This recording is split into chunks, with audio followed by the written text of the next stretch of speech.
नमस्कार, मी खुशबू आज पुन्हा एकदा एक छोटीशी लोककथा घेऊन आली आहे.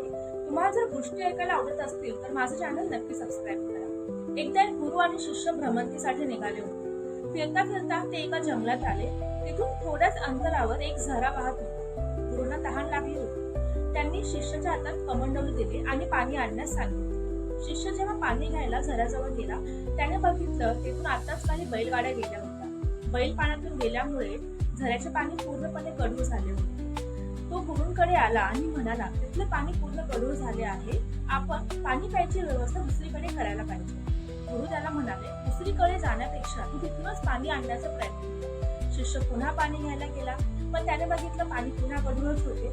तो पुन्हा गुरूंकडे आला. गुरुने त्याला परत झऱ्याकडे पाठवले. हे 3-4 वेळा झाले. पण जेव्हा शिष्य 5व्यांदा गेला, त्याने बघितलं की तिथलं पाणी हळूहळू शांत होतं. घाण जे आहे ते खाली लागते आणि पाणी स्वच्छ निर्मळ होते.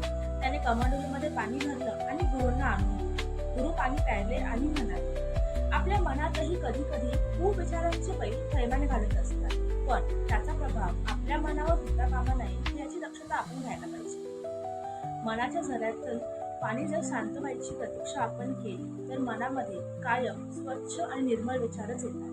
त्यासाठी कधीही रागाच्या भरात किंवा भावनेच्या भरात कुठलाही निर्णय घेऊ नये.